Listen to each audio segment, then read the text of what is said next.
Itadori Yuji, the guy that was compared to Marco Crocop from episode 1 of season 1. The guy that can do it all. He beat his coach in the first episode in a throwing contest where his coach threw the ball 14 meters whilst Yuji threw it at a world record 23 meters, crushing the goalpost along with it. Even Megumi was impressed, saying how crazy talented Yuji is despite not using cursed energy. The guy even ate Sukuna's finger and survived. And as stated by Megumi, this was a 1 in a million chance that he survived. And not only did he do that, but he also managed to be Sukuna's vessel, able to dip in and out between himself and Sukuna at will. And this is all just from the beginning 2 episodes. Yuji comes out like a train on fire with his raw talent, and you get the feeling that he will be one of those protagonists that is overpowered with God-given talent that only he possesses. He just needs to nurture it. Like how Lelouch from Code Geass was one of 2 Geass users from the first season of Code Geass,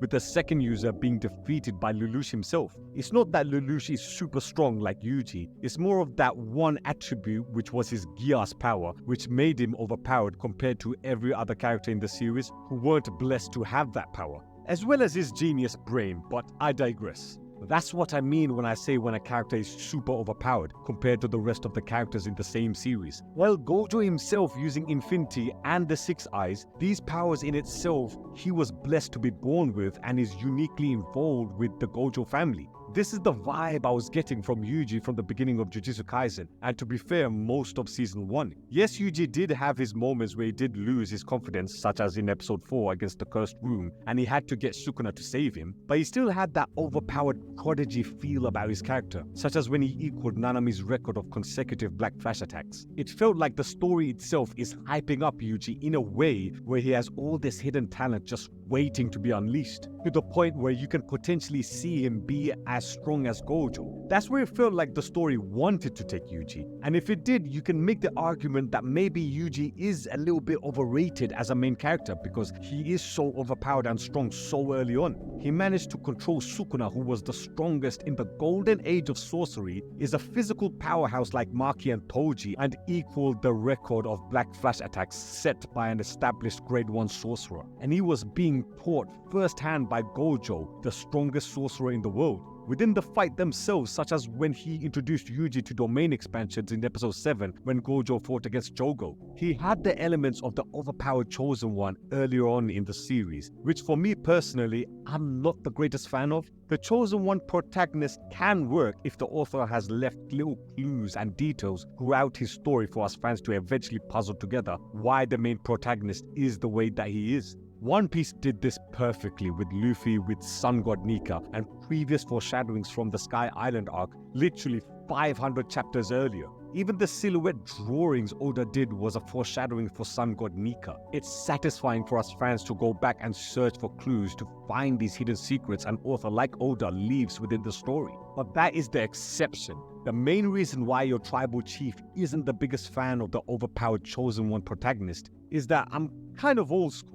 I like seeing the main character train and work hard in order to get where he's going to get at the end game of the series. The classic of all classic shonen animes, Dragon Ball. We see Goku's journey from being a Saiyan that was too weak to stay in Planet Vegeta, with Vegeta himself calling him a low-class warrior, into now seeing him have the strength of the gods. Seeing a journey like that is what I like to see, because you can almost relate to that in your own life, remembering where you were before. You might have been stuck in a dead-end job with low pay, but then you get your break at a good job with good pay. And you just go from strength to strength, from then carving your career and becoming a success just by sheer determination and hard work. It's the most relatable type of storytelling which we as the audience can resonate and can get behind our main protagonist. But if we have a protagonist that is already super overpowered and is incredibly talented with God-gifted strength, how do we connect with him? How do we root for a character that seems God-like compared to us normal folks in the real world? The story ended up making Yuji a very likable goofball in the first season to counteract his insane natural talent. And weirdly enough, the story after the Goodwill event arc kind of forgets about Yuji's monstrous potential. I've made a point in my How Akutami is Killing Yuji's character in Jujutsu Kaisen video, where Akutami constantly punishes Yuji whenever he has a happy moment or even after a moment of triumph. such as making friends with Junpei, who he has dinner with in his house, for Junpei to then be transformed into a transfigured human. An even bigger example is Sukuna taking over Megami's body. Yuji throughout the series wants to ensure that Megami is safe. In chapter 143, he specifically states that as long as he is around, Megami will not be safe. And what happens in chapter 212? Sukuna takes over Megami's body to the horror of Yuji. Two of his friends get possessed or killed by his two biggest enemies in Mahito and Sukuna. And throughout Shibuya, Yuji just suffers loss after loss after loss.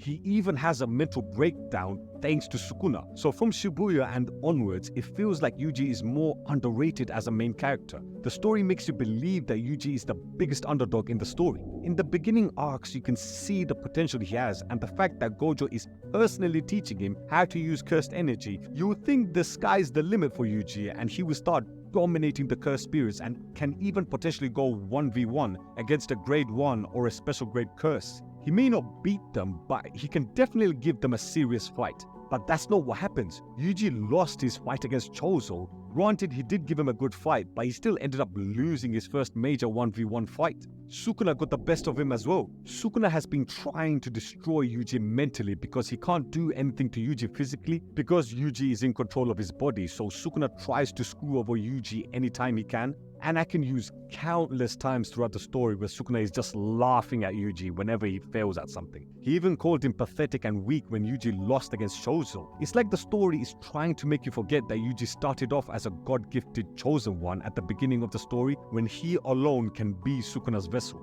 All main shonen characters suffer in their stories. That goes without saying. They all have major losses, but their struggle is not why they are so popular. Is it compelling to see them struggle and come out stronger because of it? Yes, it is, but why is Luffy so popular? Why is Goku, after more than 30 years of history, why is he still so popular? Tanjiro is now basically the face of shonen anime. You go to Japan now and you will see nothing but Demon Slayer all over Tokyo and Akihabara. Goku and Vegeta are still popular to this day because we all remember how much they used to train and strive to be the best. Tanjiro is popular because despite being really strong, and we saw how strong he is now after seeing season 3, he is also really kind and shows kindness to strangers, which is so endearing to see. How often do we see random acts of kindness in our own lives? And Luffy, well, Luffy is this goofball who is an absolute force of nature.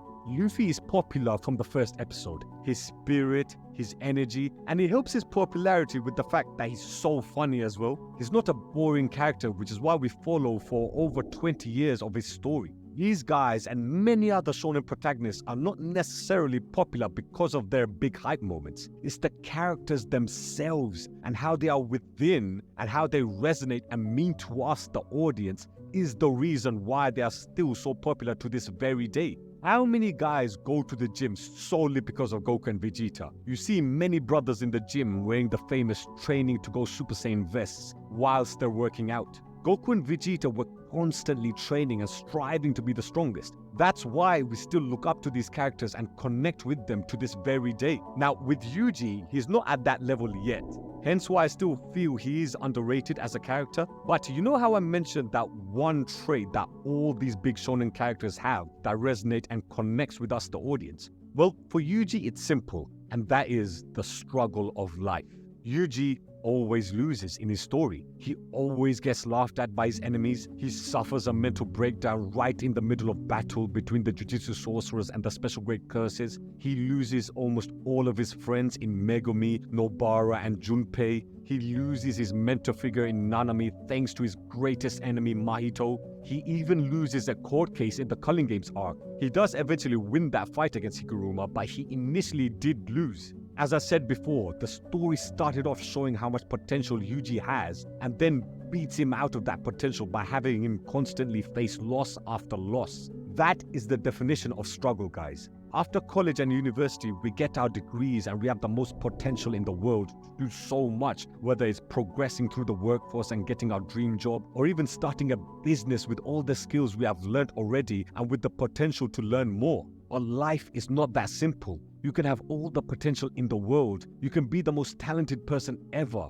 Doesn't mean you won't face problems along with your journey. This is what connects Yuji for me personally. And I'm sure for many of you guys as well, in his journey in life, which he has so much struggle that he has to overcome. He has to face his enemies laughing at him, which I'm sure most of us can relate to. We have all also lost loved ones as well, which we see with Yuji from the first episode with the death of his granddad. I'm not saying the other big shonen characters didn't suffer in their stories, but Yuji is a unique case where it feels like he just constantly loses. I feel when we do talk about Yuji after Jujutsu Kaisen finishes, we will be talking about how he constantly suffered throughout his story, but managed to come back and win in the end. Depending if Yuji survives at the end of the story, of course. We will all be talking about in the future and having a debate on whether Yuji's comeback story, in his own story, is it one of the greatest in shonen? That will be the debate going forward. I'm telling you guys that now. But all that happens after Yuji reaches that elite level with the Gokus, Luffys and Narutos. But for now, he's still majorly underrated in the main character conversation. And one of the big factors for him being so underrated is Gojo and Sukuna. Gojo and Sukuna are so popular, you would think the story revolves around them. Everyone always makes the joke that Gojo is the character that finished his own anime series and is now part of the Jujutsu Kaisen story. That comment in itself shows how popular Gojo is. Look at the current fight with Gojo and Sukuna. Yuji is on the sidelines looking at this fight. A fight of this caliber and scale in a shonen series usually involves the main character and the main boss villain. Goku vs Frieza, Luffy vs Lucci. The exception is Hunter x Hunter, where we had Netero go up against Meruem. But Gon did end up having a big fight against Pito. So even then, Gon did end up having a big caliber fight in his series. Yuji did end up having that fight against Mahito, and as great as Mahito is, he is still not Kenjaku or Sukuna. I think Yuji not having a major fight against these guys and having other characters fight them instead does put him in the background in his own story, which is why he still feels so underrated. But Yuji is still the main character of this series, and you